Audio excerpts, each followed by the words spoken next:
शुक्रवार की अगर प्रदोष पड़ती है तो शिव नीलकंठ पर विराजमान होते हैं। शुक्रवार की प्रदोष सुख और शांति देती है। शुक्र लो, आप प्रदोष का व्रत नहीं कर सकते,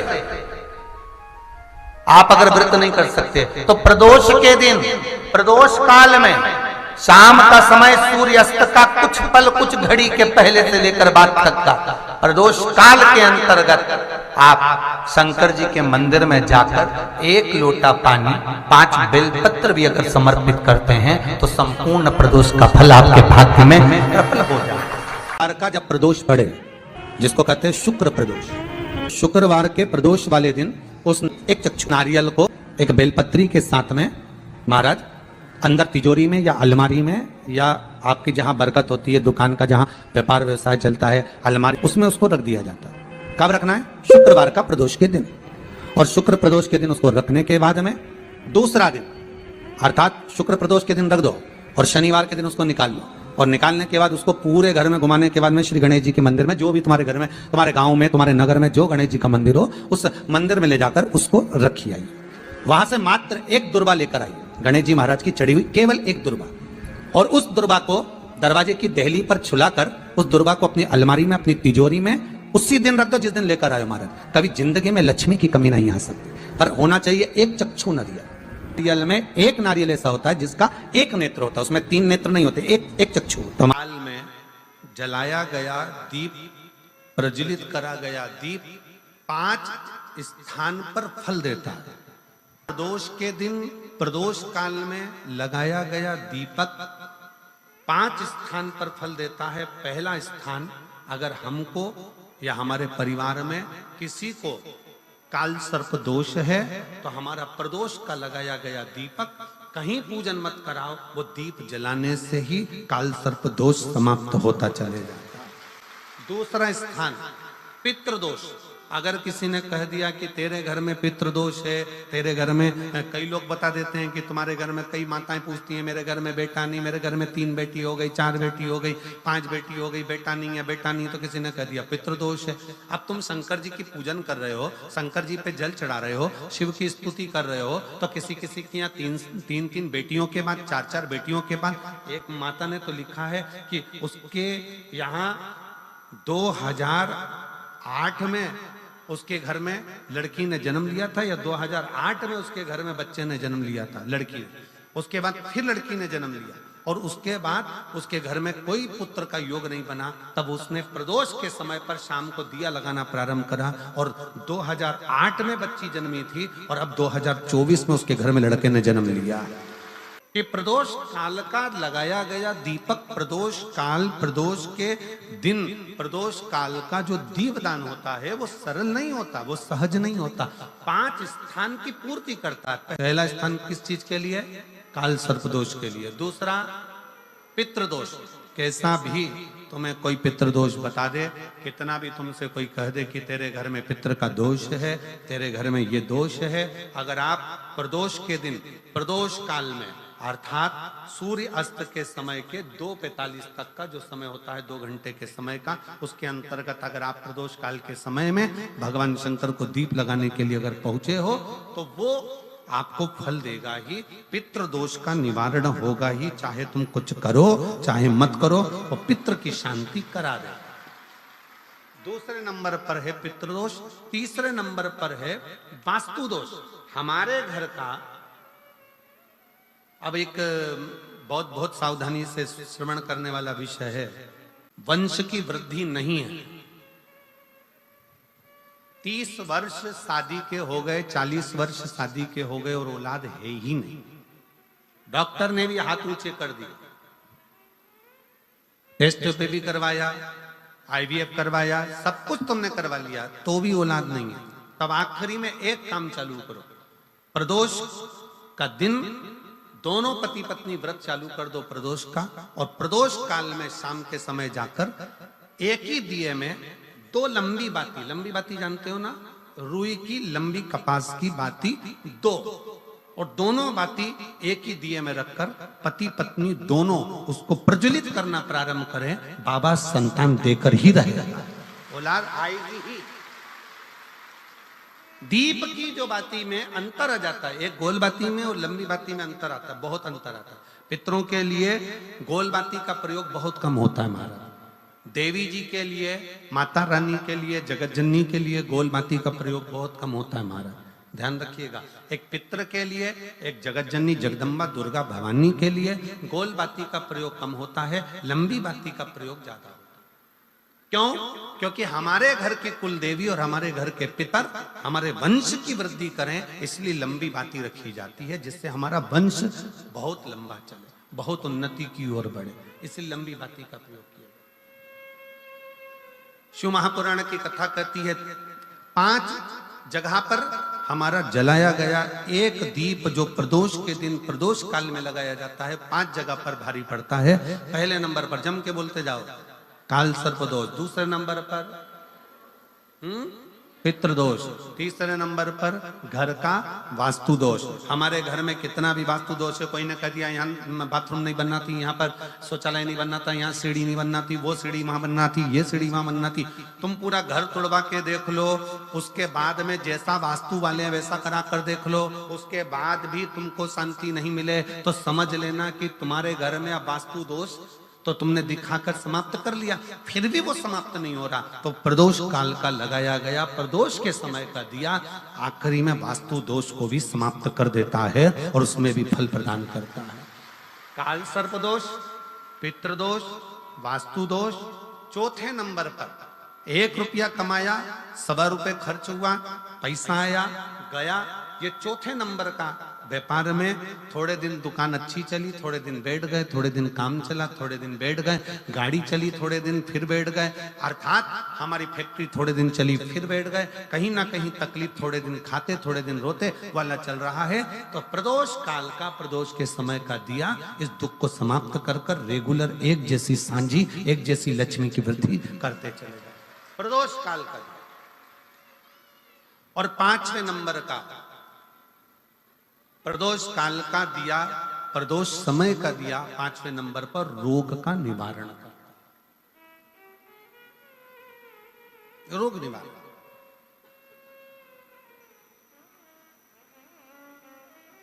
ये 5 स्थान जो बताए गए हैं प्रदोष काल के दिन, प्रदोष के दिन दीप प्रज्वलन के। प्रदोष व्रत का इतना महत्व है महाराज। ये प्रदोष व्रत होता क्या है?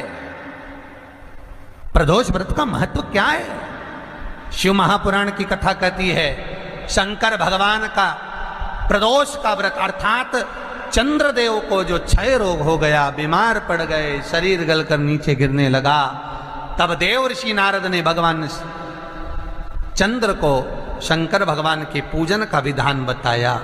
और पूजन करते करते त्रयोदशी तिथि आ गई, जिस त्रयोदशी के दिन चंद्रदेव ने सुबह से शाम तक कुछ नहीं खाया। शाम के समय सूर्य अस्त के पहले चंद्रदेव ने स्नान किया, श्वेत वस्त्र धारण करे, और श्वेत वस्त्र धारण कर कर चंद्रदेव शंकर के शिवलिंग के पूजन करने बैठ गए। शंकर भगवान के शिवलिंग के पूजन जब चंद्रदेव ने करी, हाथ में अक्षत लेकर चंद्रदेव ने शंकर को समर्पित करे, ओम उमापति नमः कहकर जब चंद्रदेव ने शिव को समर्पित करे, भगवान शंकर त्रयोदशी के दिन प्रदोष समय में, प्रदोष काल में प्रकट हो गए और प्रकट होकर बोले, ऐ चंद्र, तुमने आज मेरा अनुरोधन किया है, आज मेरा स्मरण किया है, जाओ आज त्रयोदशी के दिन प्रदोष काल में मैं तुम्हारे शरीर को स्वस्थ करता हूं। तब से ये प्रदोष व्रत प्रारंभ हुआ है महाराज। किसने करा है प्रदोष व्रत? भगवान विष्णु ने करा था। जब घोड़े का मुंह लगा हयग्रीव अवतार, लक्ष्मी जी हंस दी थी तो घोड़े का मुंह भगवान विष्णु का लगा, तब भगवान विष्णु ने प्रदोष व्रत करा था। भगवान विष्णु प्रदोष व्रत 11, 26 अवश्य करना चाहिए, या तो 11 करो या 26 करो, करना चाहिए। प्रदोष कोई साधारण सा व्रत नहीं है, प्रदोष कोई निम्नता व्रत नहीं है। सहजता का। एक एक प्रदोष का महत्व शास्त्र वर्णन करता, शिव महापुराण कहती है एक एक प्रदोष का महत्व, एक एक प्रदोष। सोमवार की अगर प्रदोष पड़ती है, बहुत ध्यान से सुनना महाराज, सोमवार की प्रदोष पड़ती है तो शंकर भगवान कैलाश पर निवास करते हैं। मंगलवार की प्रदोष पड़ती है तो शिव काशी में निवास करते हैं।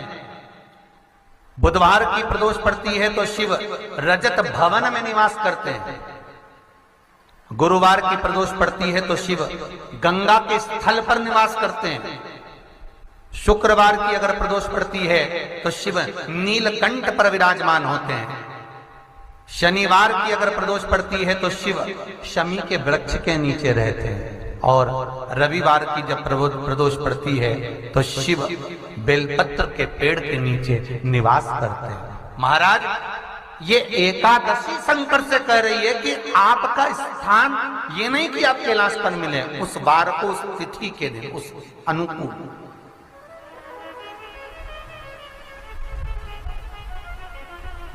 हमारे यहां कहते हैं सोमवार की जो प्रदोष पड़ती है वो इच्छा पूर्ति करती है।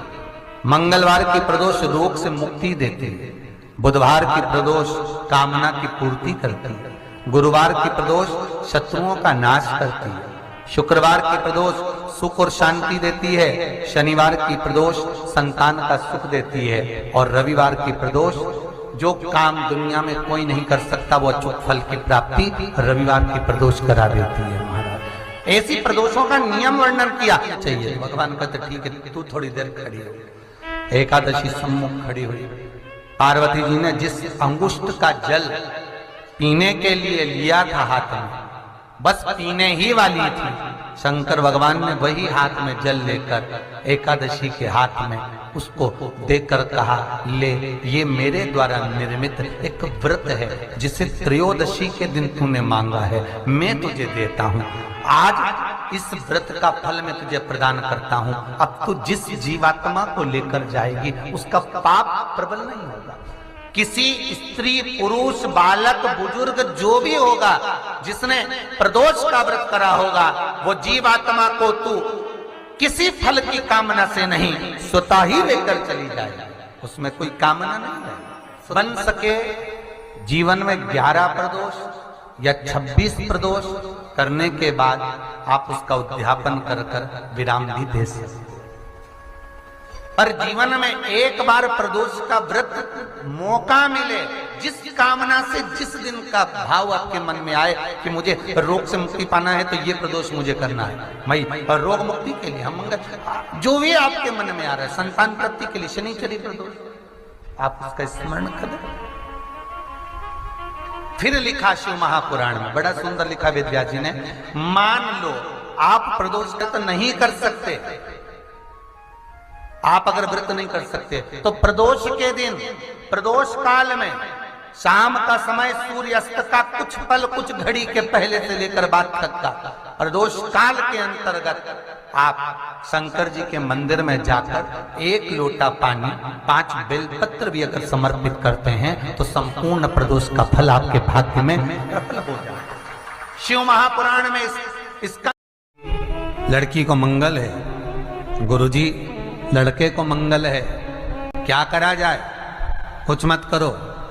प्रदोष के व्रतों में वर्णन किया गया है कि रवि का प्रदोष, भौम का प्रदोष, मंगल का प्रदोष, बुध का प्रदोष, गुरु का प्रदोष, शुक्र का प्रदोष, शनि का प्रदोष। जो प्रदोष पढ़ते हैं पूरे महीनों में, पूरे वर्ष में मंगल का प्रदोष निकाल कर रख लो कि मंगल का प्रदोष इस दिन पड़ रहा है, मंगल की त्रयोदशी तिथि पड़ रही है, प्रदोष व्रत मंगलवार का पड़ रहा है। और जिन लड़का लड़की को मंगल होते हैं, जिन कन्या और वर को मंगल होते हैं, केवल शंकर भगवान के मंदिर में जाकर चौमुखी दिया, 4 बत्ती का दिया आटे का, उसमें घी डालकर लड़की शंकर भगवान के मंदिर में मात्र 7 बार शंकर पे से उतार कर, 3 बार स्वतः उतार कर शिव के मंदिर में रख देती है। उसका मंगल आड़े आता ही नहीं है, मंगल नहीं आता सामने। मंगल प्रदोष व्रत का इतना महत्व है महाराज। एक बात बहुत अच्छे से समझ लीजिए, जिसके घर में क्लेश होता हो, अशांति रहती हो, क्लेश रहता हो, या छोटी छोटी बात पर विवाद चालू हो जाता हो, या पति पत्नी में, परिवार में, सास बहू आदिक में कहीं ना कहीं कुछ अगर विवाद रहता हो, ऐसा बेलपत्री की डंडी रहती है ना, बहुत ध्यान दीजिएगा महाराज। श्राद्ध पक्ष की कथा चल रही है, शिव महापुराण आज विराम की ओर है, ध्यान दीजिएगा। जैसे ये बेलपत्री की जो डंडी होती है, डंडी का जो भाग होता है बेलपत्री की, ऐसा बेलपत्री की 7 भाग ले लो, मतलब बेलपत्री 7 ले लीजिए।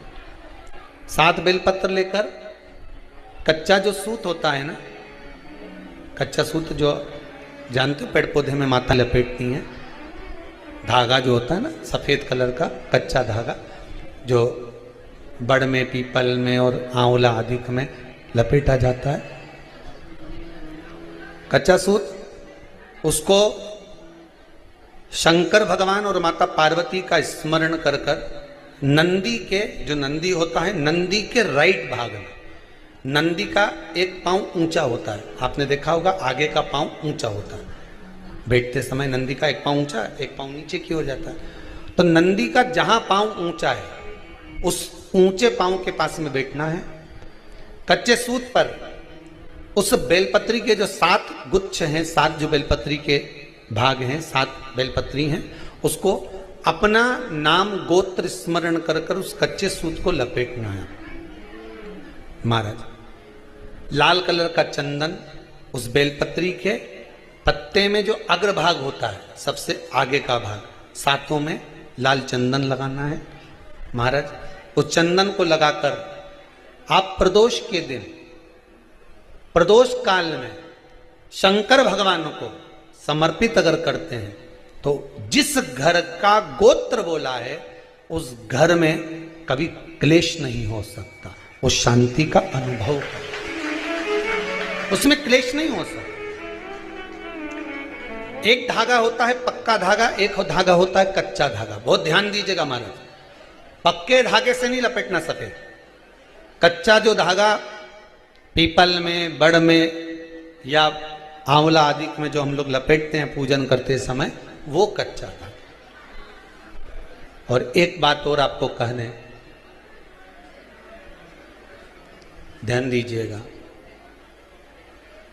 अगर मान लो किसी पति पत्नी का तलाक तक की नौबत हो गई और तलाक नहीं कराना है, आपस में वापिस प्रेम बढ़ जाए, छोरी वापिस घर में रहे, बेटा उसको रखे, बहू रहे, आपस में प्रेम बढ़े, वो भले मायके चली गई हो, वो भले लड़का छोड़कर चले गया हो, अकेली रह रही हो और चाहती है कि मैं पति के साथ रहना है, तलाक नहीं होना चाहिए, हम दोनों में प्रेम रहे, वो संभाले मेरे को भी और मैं भी आदर करूं, वो भी आदर करूं। तो मेरा निवेदन है, कच्चा जो सूत होता है, कच्चा जो धागा होता है, नंदी के ठीक पीछे बैठकर कोई साथ में आपके परिवार का कोई व्यक्ति चले जाए और हस्तकमल को, जिसको अपने परिवार में वापिस रहना है, उस स्त्री हो या पुरुष हो, दोनों में से कोई भी नंदी के पीछे बैठकर, सोमवार की जिस दिन अष्टमी पड़े उस दिन नंदी के पीछे बैठकर हाथ को ऐसा बंद करना है, हाथ में एक बेलपत्री रखना है, सीधी सीधी बंद कर कर 7 बार उस हाथ पर कच्चा सूत लपेट देना है, उस सूत को वापस निकाल लेना है बेलपत्री के साथ, बेलपत्री के साथ में, और बेलपत्री को तो अपने पास में रखना। सबसे पहले माता पार्वती का जो हस्तकमल ऐसा होता है शिव मंदिर में, उस हस्तकमल में वो सूत जो आपके हाथ से निकला है वो उसमें डाल देना है, माँ जगत जननी से प्रार्थना कर कर, और जो बेलपत्री आपने संबंध को जोड़ने के लिए अपने हाथ में ली है वो शंकर भगवान के कटी भाग में, फिर निवेदन करूंगा कटी भाग को समझ लीजिए। ये शिवलिंग रखा है, जहां पर शंकर भगवान का शिवलिंग, माता पार्वती जी के हस्त कमल पर जो शिवलिंग रखा है, ये भाग कटी भाग कहलाता है। इस जगह पर जहां शंकर और पार्वती का मिलन हुआ है, उस जगह पर उस बेलपत्री को रख देना है। महाराज ज्यादा से ज्यादा 3-4 महीने लगते हैं, दोनों में वापिस प्रेम बढ़ जाता है, दोनों एक हो जाते हैं। तलाक तक बात चल भी रही हो तो वो तलाक समाप्त हो जाता है। प्रेम, करुणा, आसक्ति, स्नेह बढ़ जाता है। संबंध टूटने की कतार पर एक बार माता पार्वती को समर्पित तो करो अपना संबंध कि मां अब तुझे नहीं भाना है। माना मैंने अपशब्द कह दिया होगा, माना मेरी गलती होगी, थोड़ी गलती उनकी भी होगी, पर दोनों की गलती है माँ, अब इस संबंध को तुझे निभाना। जब कच्चा सूत माता के हाथ में रखो तब माता को विनती करना, इस संबंध की डोरी अब तेरे को दे दी। दीन बंधु दीनानाथ मेरी डोरी तेरे हाथ। अब ये डोरी मैंने तुमको दे दी है, अब ये संबंध आपको निभाना है, अब ये संबंध मेरा। एक प्रयोग जरूर कर कर देखना, जिस दिन घर में क्लेश हो रहा हो, भाइयों में आपस में झगड़ा हो रहा हो, देवरानी जेठानी में झगड़ा हो रहा हो, सास बहू में झगड़ा हो रहा हो और शांति हो ही नहीं रही, बहुत प्रयास कर लिया तुमने कि शांति नहीं हो रही, तो प्रयास करो प्रदोष के दिन एक बेलपत्र लीजिए,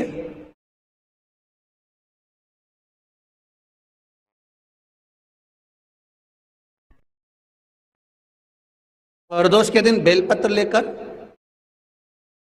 अपना जो परिंडा होता है, परिंडा जानते हो, मटका, हंडा, जहां पानी भरते हो, पितरों का स्थान, उस परिंडे को बेलपत्र छुआकर उस बेलपत्र को शंकर भगवान के ऊपर जो जलाधारी होती है, उस जलाधारी में इस डंडी को अपने घर का नाम गोत्र बोलकर उसको डाल दिया जाता है।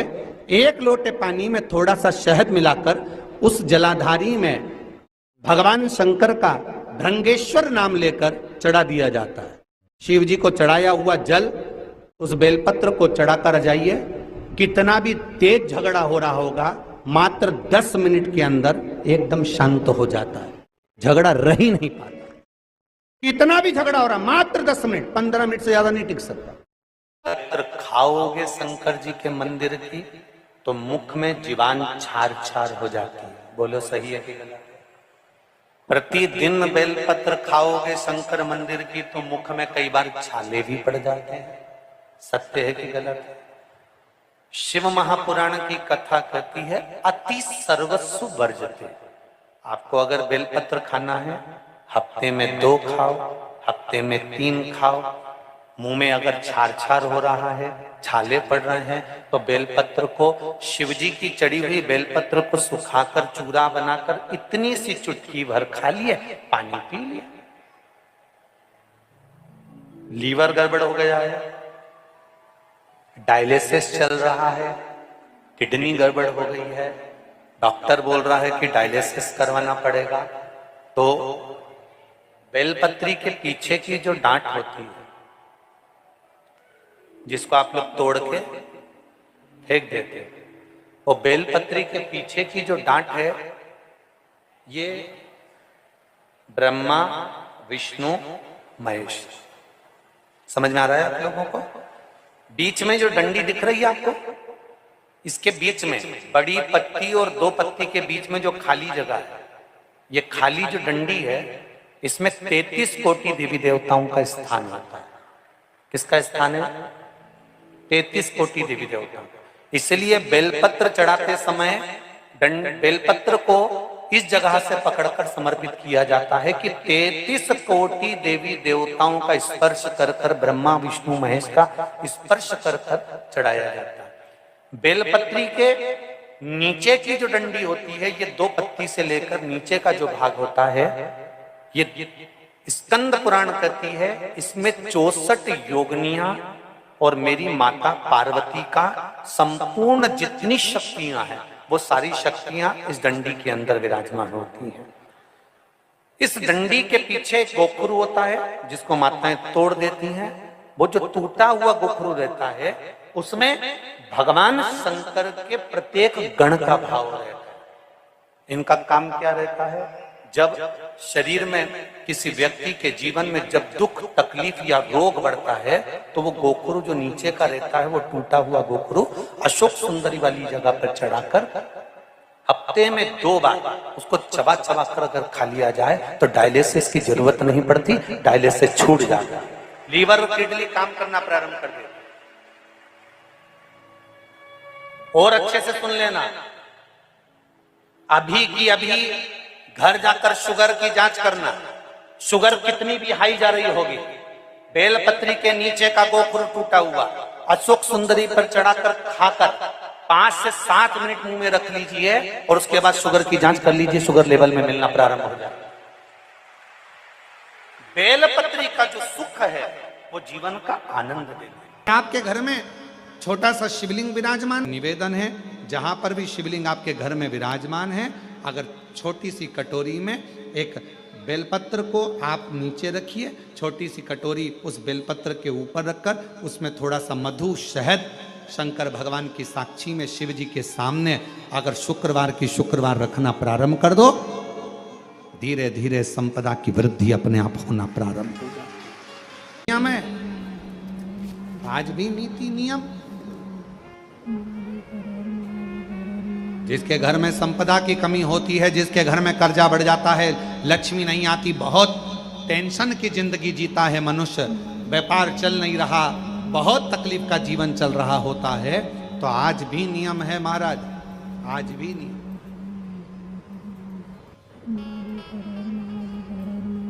कि सोमवार शुक्रवार ये 2 बार ऐसे हैं, इन 2 बार को यदि कटोरी में थोड़ा सा शहद रखकर, मधु रखकर यदि लक्ष्मी जी का स्मरण किया जाए और माता लक्ष्मी जी का स्मरण कर कर एक लाल पुष्प उस कटोरी के सम्मुख में माता लक्ष्मी का नाम लेकर रखा जाए और बाद में वही शहद, वही मधु और वही पुष्प सोमवार का दिन और शुक्रवार के दिन लक्ष्मी का पूजन कर कर, स्मरण कर कर, दूसरे दिन शुक्रवार के दिन पूजन करें, शनिवार के दिन उस मधु का, उस पुष्प का विसर्जन करें, सोमवार के दिन पूजन करें लक्ष्मी जी का स्मरण कर कर, और मंगलवार के दिन अगर विसर्जन करें, 5 या 7 सोमवार या शुक्रवार को यदि आप मधु का भोग लक्ष्मी जी को लगाना प्रारंभ कर दें, शिव का नाम स्मरण कर कर, तो उसके घर में कभी संपदा की कमी नहीं होती, लक्ष्मी उस संपदा को बढ़ाती।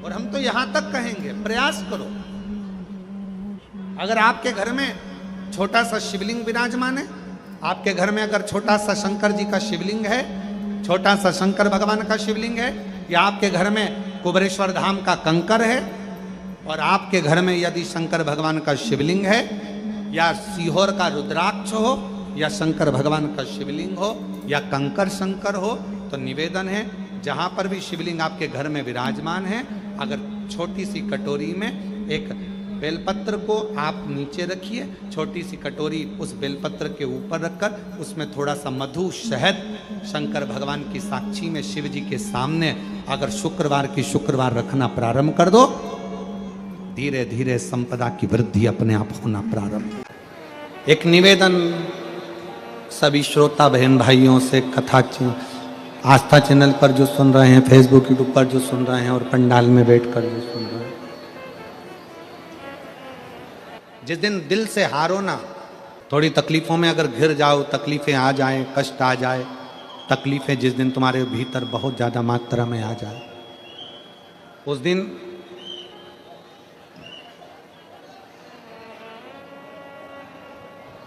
तीन बेलपत्र, एक बेलपत्र में पीला चंदन, बीच वाली पत्ती पर, जिस दिन तुम्हें लगे कि मैं बहुत दुखी चल रही हूं और मेरा काम हो ही नहीं रहा, बहुत तकलीफ की जिंदगी चल रही है, कोई हाथ पकड़ने वाला नहीं है, कोई संभालने वाला नहीं है, और बहुत तकलीफ हो रही, बहुत तकलीफ। उस समय पर एक बेलपत्री के बीच वाली पत्ती पर पीला चंदन, दूसरी पत्ती पर लाल चंदन, और तीसरी पत्ती पर 11 चावल गीले, पानी में उसको थोड़ा सा भिगो लें या धो लें। 11 चावल गीले शिव जी की उस पत्ती पर रखें।